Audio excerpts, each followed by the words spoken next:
Hi, everybody, and welcome back to Blame It on Marketing with Emma and Ruta. And in this week's episode, we are going to talk about marketing metrics to live or die by, and whether you should live or die by them. We are joined by the awesome Alex. So, Alex, please introduce yourself. Hi, it's great to be on the show. Yeah, my name's Alex Myers. So I'm the head of marketing at the SEO Works, which is a sort of multi-service digital marketing agency headquartered in Sheffield. So in terms of me, I kind of have the fun job of marketing the marketers. So I'm in charge of the brand of the agency itself, which is nice. I've always worked in B2B marketing, so in-house or brand side. And yeah, I just like to rant about marketing things and also be positive as well. But yeah, maybe rant Perfect. slightly more. Also, by the way, how much fun is it marketing to marketers? Honestly, it was like I spent Best job. the whole first portion of my career. The biggest challenge I came up against was nobody internal understanding what I did. So I kind of like upgraded and work now with everybody that knows what I do. So that's kind of nice. Yeah. The dream.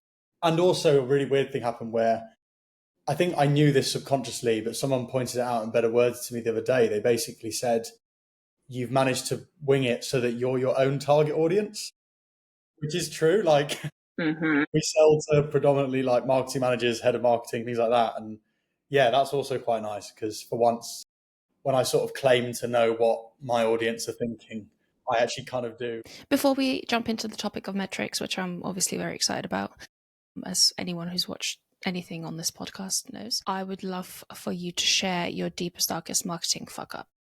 Okay, yeah. So this was quite a while ago. I was more fresh-faced, definitely had more hair. So I was working at a sort of group of businesses, predominantly kind of HR businesses. There was a recruitment firm, a training firm, payroll firm, things like that. And I was group marketing manager at the time, and I was working on a project for the recruitment side of things. And the idea was a brand building campaign for the kind of construction part of the recruitment thing. And the construction stuff we did was a lot of it was essentially agency stuff. So bricklayers, ground workers, things like that. And a big thing in the industry at the time was that agencies weren't really keeping up with what like the pay rates were for those roles. Anyway, so I had this idea for a brand building campaign that would essentially make us look really caring. It would give us some really helpful information so we could do a better service. And it would also kind of do a bit of brand building, brand awareness at the same time. And the campaign idea was essentially like a pay survey. So we'd put stuff all over our organic socials saying, let us know what you think are fair wages for your job title. And then we'll enter you into a competition. You can win a prize, all this sort of stuff. And in my head, it was a win-win, right? It was like, we're going to get the information we need. We look like we care. And I launched it and I kind of let it sort of gestate over the weekend. I came into work on the Monday and there was just like quite a lot more probably Facebook comments than normal. And the kind of previews on them weren't necessarily what I was expecting to see. And essentially what happened is our posts became a kind of forum for people who were angry about what they were getting paid. That's exactly where I thought this story was going. Yeah, so it was basically nobody actually got in touch properly. Like all of the channels, there was like a form and like an email address they could do it to enter the competition. And no one really actually did that. Instead, basically, people used it as a way of like calling out people they were angry about or. And what's funny is our reputation was pretty good, and very little of it was actually about us. But weirdly, that made it worse because a lot of the competitors or clients of ours were like, "Why are you like creating this space that we can get like abused online?" So it became this kind of like, we got paid bloody nothing on this job and screw these guys, they pay nothing and all this sort of thing. And and that was just kind of all of the comment sections. And we spent about a couple of days, I tried to like reply to kind of be like, oh, we totally get how you're feeling, that's why we're running it. And then eventually I think we just sort of rolled it back. I think there wasn't many people that actually entered. I think we did give a prize to one of them and then just kind of moved on, I guess. Did you delete those posts? Yeah, Yeah. I think so, I don't know. I think we might have left. I can't remember. To be honest. I think maybe one or two that were really bad. Yeah.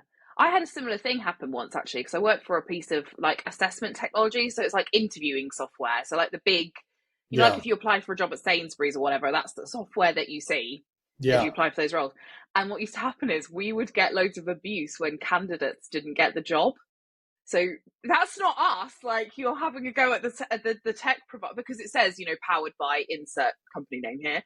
yeah. And we would just get loads of, so we used to get all these shit Google reviews and stuff from people being like, you're shit, I didn't get the job. And we're like, okay, but the job isn't with us, it's with someone else.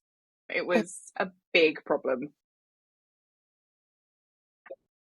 Getting into the chat about metrics, one of the things that we wanted to discuss is the difference between vanity metrics and what we say are hard metrics. So what's the difference between those two? And is there merit to both of them, or should we avoid one type and go for another? I think to me, vanity metrics, it covers anything that is a kind of broad indication of superficial performance. That's kind of the phrase I'd use.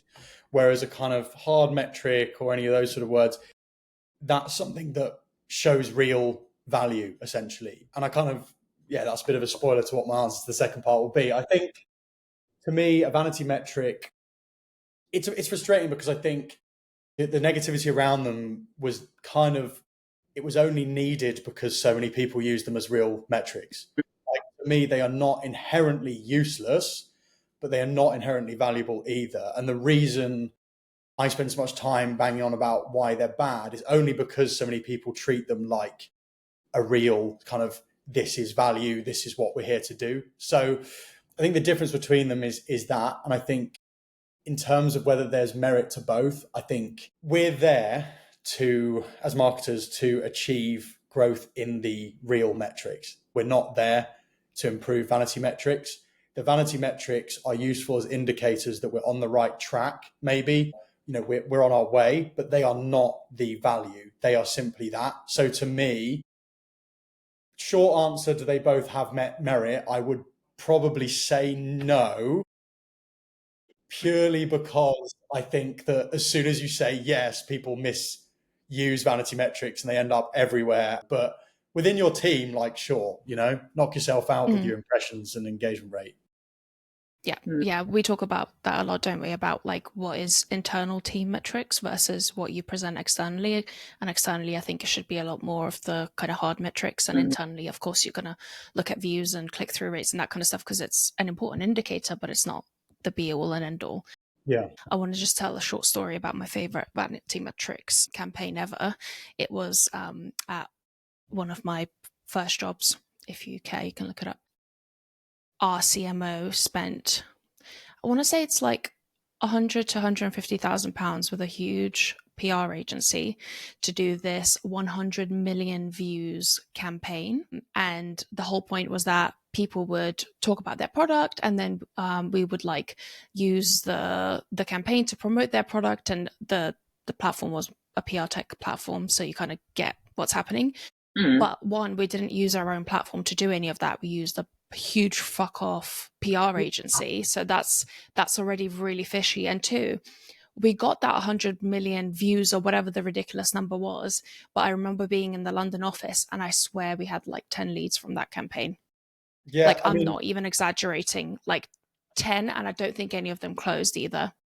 Yeah. And I'm sure he talks about it all the time and it looks great on his CV if you don't know what actually happened. I know. But yeah. I know later on we're going to talk about more marketers shooting themselves in the foot, but we may have to expedite that question to now because I think that's one of the key problems here is that for so long there have been marketers, and actually I'm going to be a bit shady here, and in particular quite a lot of the time this comes from agencies. I think a lot of this is on the agency side, and sometimes, I'm really sorry Alex, but a lot of this is sometimes on the brand side as well.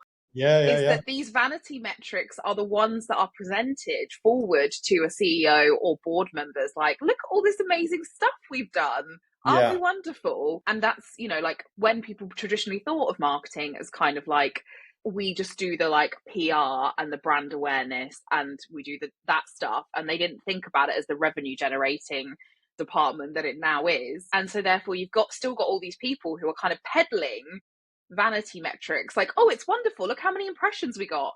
And you're like, yeah, like you say, they are kind of like leading indicators to maybe bigger, better things. Like you can start to see, if you're starting from scratch, you can start to see green shoots from those sorts of things. But they are absolutely not the metrics that I would stick in front of like a CFO or a CEO. Like, but people have done for so long that like it's almost a little bit like when you meet someone, that's one of my first questions, like to suss them out. Like, what metrics do you want to see? What metrics are you used to seeing? Like those sorts of things. Because like I don't know if you guys have felt like that, but I've certainly met quite a few marketers and quite a few agencies, sadly, I've come across that have been a bit like that. Yeah, I mean, it's definitely an issue in agency land, I think.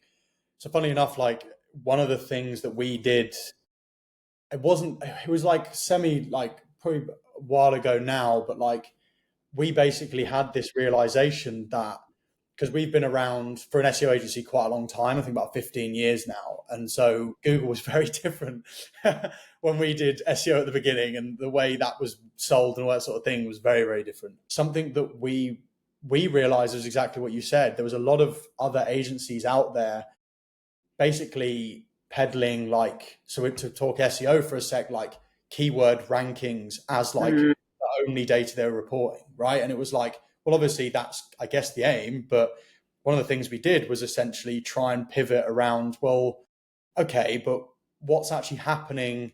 If that keyword is suddenly at the top of Google, but nobody's searching for it, who cares? Or if that keyword is at the top of Google, loads of people are going onto your website, but it's for a really niche blog post, and then they just leave your website, who cares? That's not working. Yeah.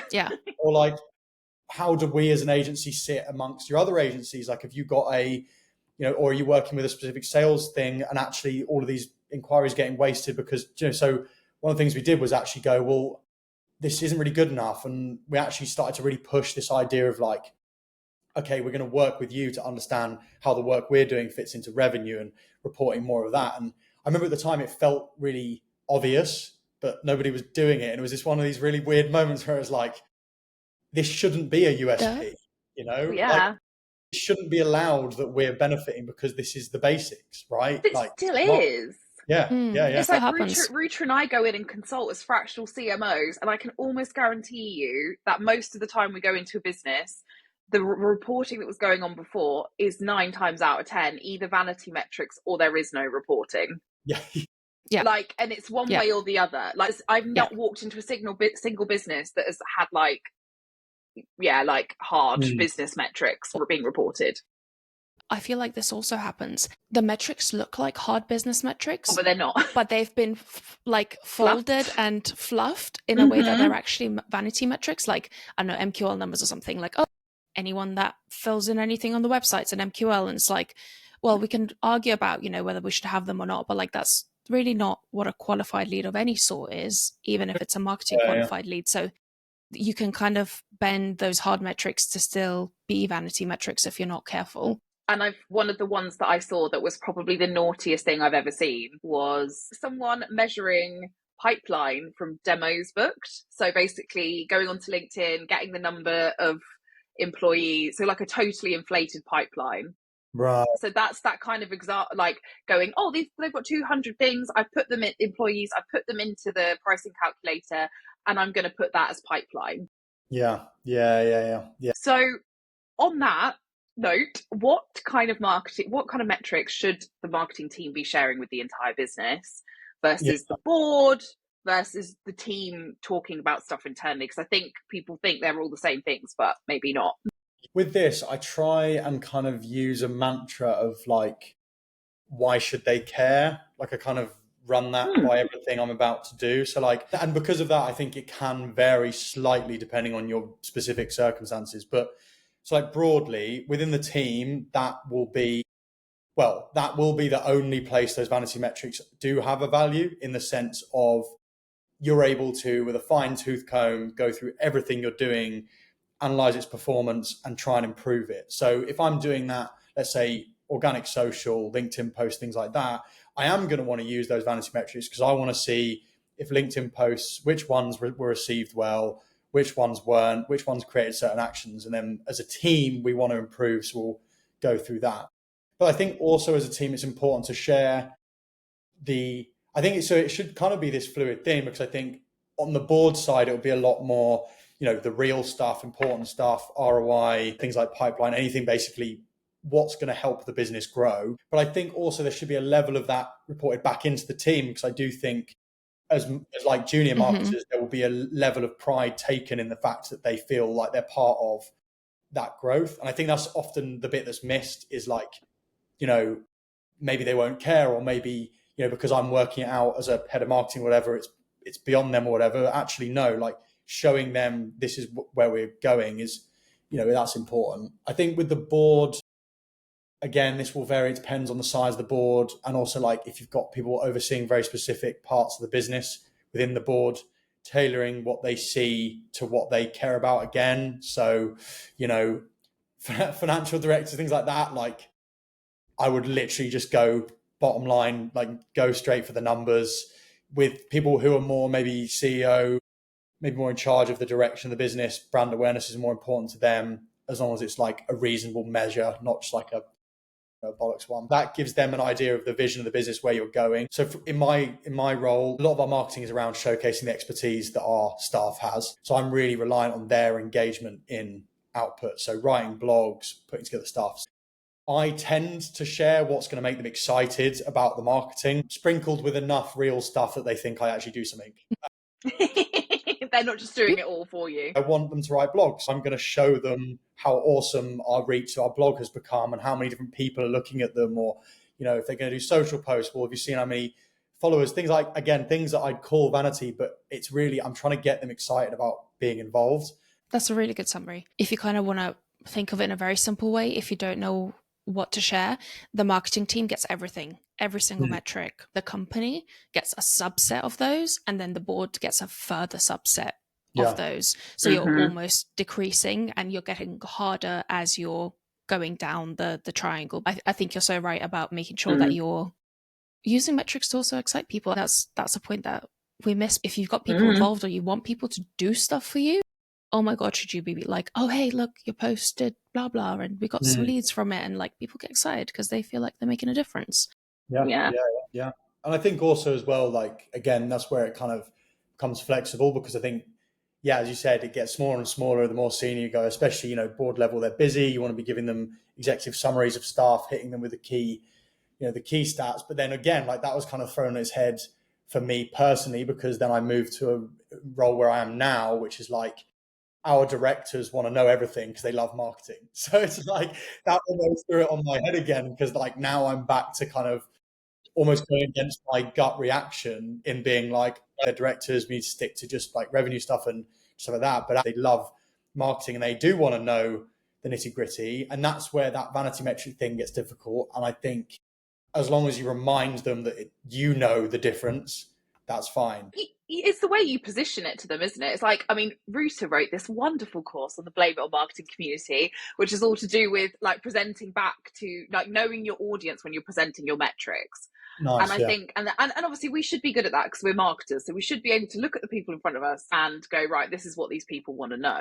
But I think it's okay as long as you know how to position those metrics. And I think you're right. I would caveat the sharing of like vanity metrics to excite people. Only do that if you are also sharing the hard metrics. Otherwise, you fall very quickly into the trap of like, they just care about impressions on a LinkedIn post, or if that's the only thing anyone ever sees from you, then you will get pigeonholed into the like, they just do the fun. So like, you want to be taken seriously. So it's like, it's that balance both. I just want to say it very clearly, because I have seen people fall into that trap. Committing to non-vanity metrics is hard, like, and it can be really difficult and shitty at times. And you run a long campaign and the business makes no money from it. There's no hiding from that, which I think as marketers we're very good at packaging things, because that's our job. We're also good at doing that with data, specifically vanity metrics. So I would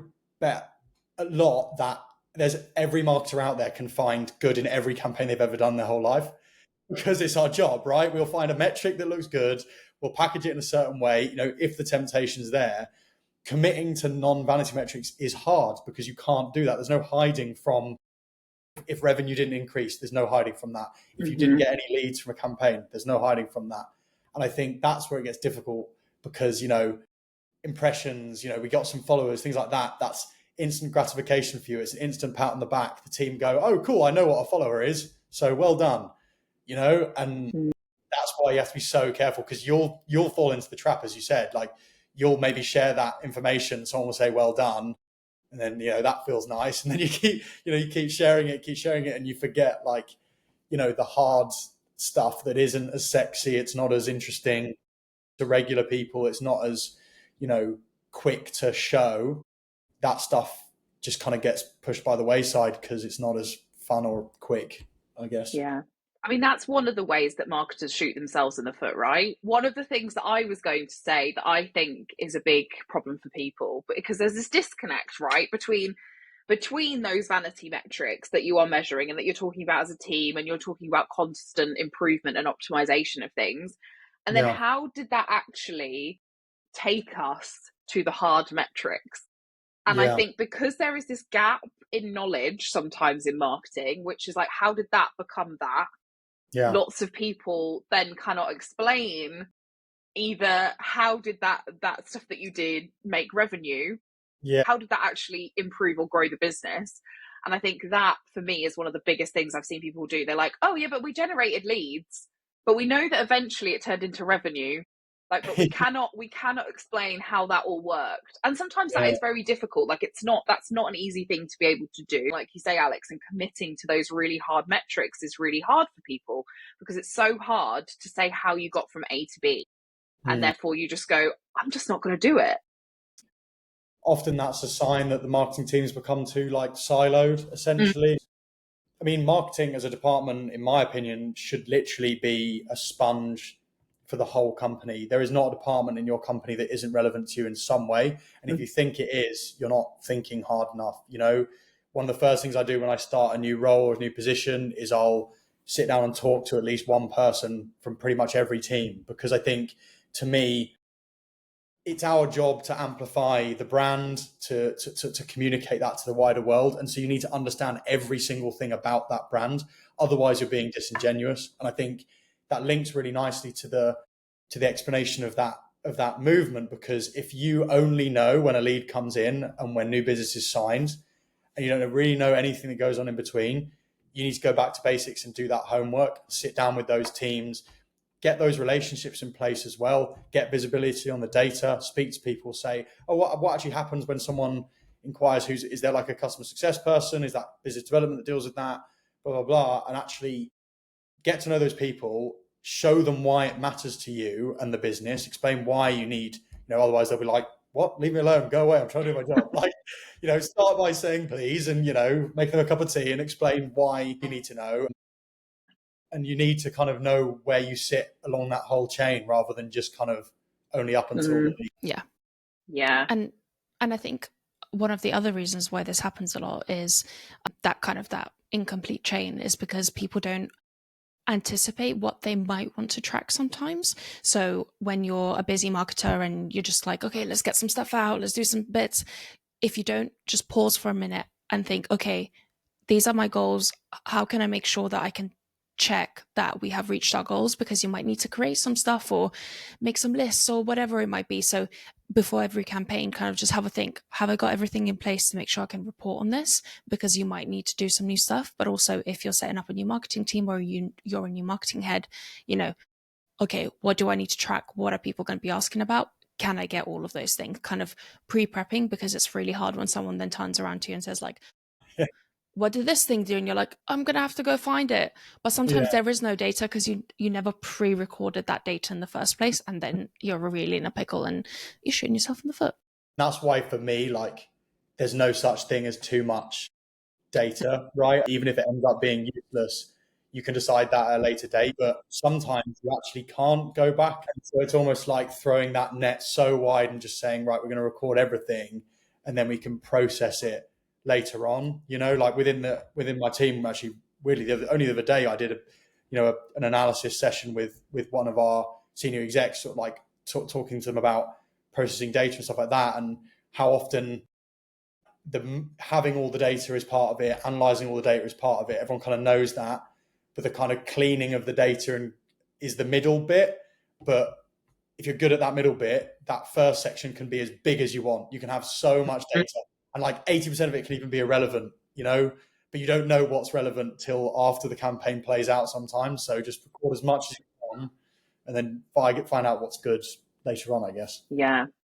One of my other things that I think marketers do that shoot themselves in the foot is not having, and this is not always our fault, is not having a marketing strategy that is aligned to the business strategy that then equals objectives, which then should give you what your metrics should be.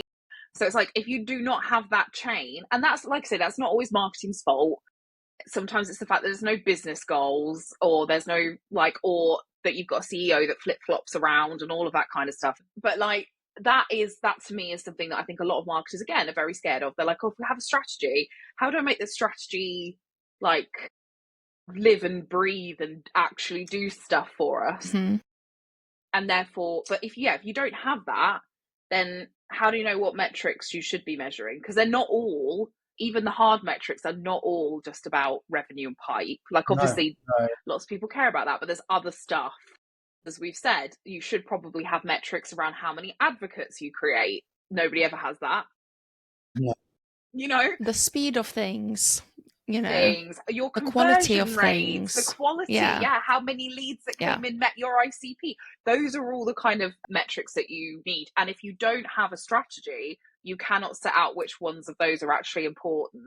So like, that to me is a biggie. It's kind of bring it full circle. You're probably relying on vanity metrics because you're not seeing what you're doing as fundamental to the growth and revenue of the business. I think that's also where that kind of fear thing can come in a little bit, because I think it is quite scary to put yourself out there in that way. If you having a silo strategy, like a strategy that kind of is very marketing orientated, it's not really linked to the business one, that's a lot safer, right? Because you've made it, and people either don't really care or they presume you understand it more than them. So they're kind of happy just letting it exist and everything's nice. It can be quite scary to tie what you're doing to the business overall, because you're putting your neck on the line, right? There's suddenly other people that can tell you what you're doing isn't working. And that's scary, because even though as marketers, we spend a lot of our time being told that what we're doing is wrong, or they could do it better, or the logo's not big enough, or whatever, like that is still scary for us. The idea of an FD turning around and saying your strategy's not working.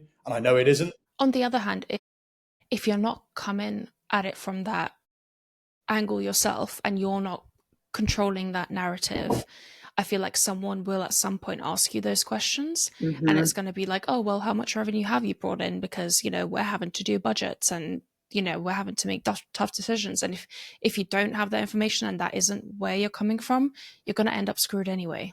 Yeah, for sure. Yeah. Or what happens, and I've seen this a lot, like we also did another episode about short-lived CMOs. I'm not saying that lots of CMOs are shit, but I think what happens is then you kind of get busted. You get busted, and then you inevitably, come to either some sort of arrangement where you opt to leave, or you are like, I need to get myself out of here. And then you kind of go into the next company and you do the same thing, and you keep doing it and replicating. And then people like us, poor bastards here, have to come in and clean up your mess. So, I mean, at the end of the day, nobody has ever signed off budget because of likes. That's the bottom line. That's a quote. And at the end of the day, budget is fun because it means we can do cool stuff and, enjoy being marketers, rather than, the opposite, which is like, how much can I do for free really quietly so nobody knows? Yeah, or like, how much money can I beg out of you to do something that we need to do? Exactly. You want to feel good. You want the marketing you're doing to be energetic, and you want, not necessarily in the output, like obviously it depends on your brand, but like, you want at least to feel like you can be positive and go at that. And I think, again, as I said, you're not going to get there with, a strategy that doesn't align and the wrong metrics, because they just won't care. And you can't blame them, I hear a lot about marketers complaining that, we're the joke of the C-suite, or like, in the board, we're always the part that's like not taken as seriously, and how come the sales like people like, that what's the difference, blah, blah, blah.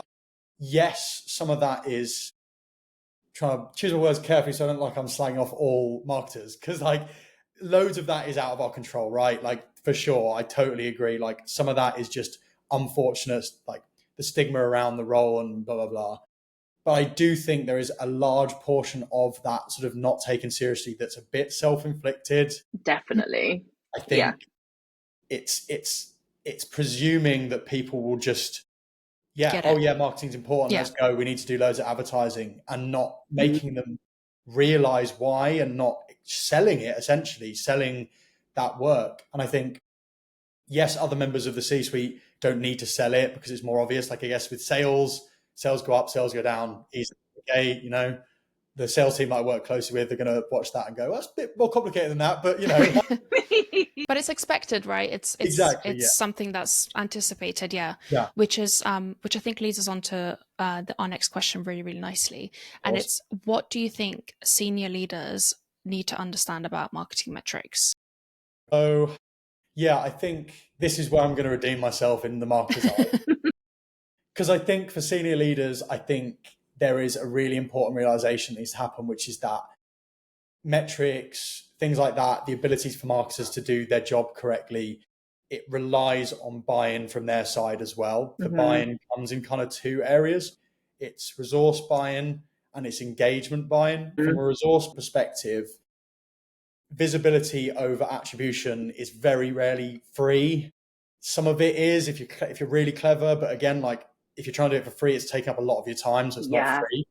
But at the end of the day, you cannot expect marketing to show their value unless you empower them to do that. And the way you can do that as a senior leader is money on things like tools, on resources, or even just human beings, like making sure the team is, if you've got a one person marketing team, you can't expect them to give you detailed reports every month because that's taking up a week of their job, right? So it's like, from a resource perspective, you need that investment, and you can't, scrimp on that and then wonder why you don't get that visibility.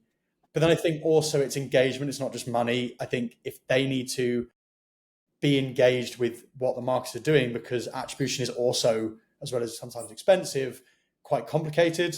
There's a lot of those jokes around, like, how marketers think a customer journey is, and it's like beep, beep, beep, beep, and then it's like what it really is, and it's like an absolute hurricane of just like, and then I went on my phone and I made a cup of tea, so I put my phone down, but then 2 days later I got a text from my sister and she mentioned doing like total, crazy, bin fire of attribution, basically. And because of that, the senior leaders need to be engaged, because they need to help marketers get visibility over what's happening so they can try and piece together that jigsaw, because they're not going to be able to do it with their stuff alone. They need to know the touch point the customer service team having, the account managers, maybe conversations they're having. Sales team is massively important, getting across their data and understanding how that works. And I think, you could get the marketer just running around the business saying, please talk to me. But like, really, the senior leaders need to be bought in from the beginning properly. Definitely. And also like accountability and responsibility of the marketing metrics. Because like what I find is they go, but they're just marketing metrics. Like, no, these are business metrics. If you've got a business goal and a marketing strategy that is aligned, these are business metrics. So marketing ROI, for example, is one of the classic ones. It's like, it is the stick that is used to hire and fire marketers everywhere, like in lots of businesses. And I think, yes, okay, it's called marketing ROI, but it's not. It's your business's ROI. You're spending this money. This is the money you get back. That is us as a growth team, if you want, or a revenue team, if you want to call it that, whatever you want to call it. So like, I would like to see more senior leaders take responsibility for those metrics and not just like rely on marketing to provide all the answers to some of that stuff. Like, you should know what your conversion rate is. You should know how quickly things move through the funnel. Like all of that. I hate funnel, but you should know that stuff. Because then you can do forecasting, like, and then you can resource and budget and all the rest of it. So it's like, those are business things. Those are not just things that marketers should be doing on their own. So some more of that, please. To add to what Emma was saying, I tend to find that I spend quite a lot of time explaining metrics to people, so what they actually mean and like how they're calculated, which I think is really, really important. so that that person understands the quality of that metric. But also, if you are a senior leader and you are being presented these metrics regularly as part of some sort of check-in or board or whatever, make sure that you truly deeply understand what it is. And if you don't, that's okay. Just ask the person to explain to you, like, can you just explain to me, like, what fields are we using to calculate this, so I know exactly kind of what we're looking at? Or like, the one that I have to explain a lot is cohort conversion rate. So like, of everyone that we got in January as leads, 60 days later, like, what are they all doing? And they're like, yeah, but that's not a number because we convert 1 in 3. And it's like, yeah, 1 in 3 over a year. It's not 1 in 3 60 in days. 60 days. So things like that, just make sure that you're really confident as your senior leader with those metrics. And then the other thing I wanted to add to this is time periods matter. So much like I was saying within the 60-day or the 1 year frame, certain metrics work better over longer period times, certain work better over short periods of time, and other metrics will just fluctuate and change over different periods of time. So just have a little think about when you're being presented just a straight up static one number. Is it over a quarter, a year, a blah blah? Is it, our rolling ROI for the last 90 days and we're comparing it to the 90 days before that? Because that's going to be very different to your ROI this year if you're changing things and you're trying to look for stuff. So just, again, it's kind of part of that deeply understanding, but just understand that time plays a huge role in the number that you get in the end and how you group your numbers. And again, understand that so you can really engage and get it, and you can basically help marketing do the best job they can because you're there with them. I feel like this conversation could probably go on for another 2 hours. We will do marketing metrics part 2. Do that down the pub, guys. I don't know, but you'll probably just hear me all the way from Sheffield just muttering just screaming. Alex, have you got any marketing gossip you want to share with us? Anything that has annoyed you or that you are loving or whatever that you want to share? We love the annoyed ones. It's annoyed me for a while. Basically, I can't deal with it anymore. Basically, like, all I see every time I log on to LinkedIn right at the moment, seems to be at least, is like sometimes it'll be like a person's profile or like maybe like a page that's been set up for it. And it's always like, you can see the caption, it's always the same. And it's always like, oh my God, like, best marketing ever from X brand, right? And it'll be like a picture of an ad or something. And then like the comments are just like full of other people saying, best ad ever, oh my God, this is the best creative I've ever seen, blah, blah, blah. But it's literally all people who work in marketing. Sometimes I'm like, I don't even think the ad's very good, but that's like a whole nother thing. My main issue with this sort of behavior, right, is that, and it kind of comes back to that thing of the joke of the boardroom. I'm like, does nobody here understand the irony of all working in a role which is essentially to serve other people? Like, we're putting out content not for us, like actively not for us, apart from a little bit me now, which is a whole other thing. But like, we're literally doing stuff to try and appeal to other people, a predefined other people as well, like an audience. And we're all patting ourselves on the back because we think the work is really good. What we did is good. And I'm looking at it and I'm going, I'm just not sure, like, that really artistic art direction or that really witty, clever line, I'm really not sure that would be good. Or like, I mean, number one, that people even care, like, to real people, other, like, I guess normal people, like, actually care. Like, no, they don't. Also, you have no idea how it's actually performing, right? Like, it could be the most glorious thing to a marketing audience, but it completely flopped, and you'll have no idea because you're never going to know those numbers. No, this is the thing. And I spend all my time just like scrolling and angry scrolling and just being like, also as well, the other thing is a lot of them aren't even real ads. They never actually ran. Like, often they're like award mock-ups. So it's like, or they were put in like a magazine in like, I don't know, like Sao Paulo for like a week, just so they could say that it went live. Like, but actually on the campaign idea, it's like based in the Netherlands. And it's like, hang on, what? And so I think that's my big one. But I think the kind of cherry on top of the angry cake has got to be brands tweeting like humans. Like, am I going insane that I think that's not good? Interesting.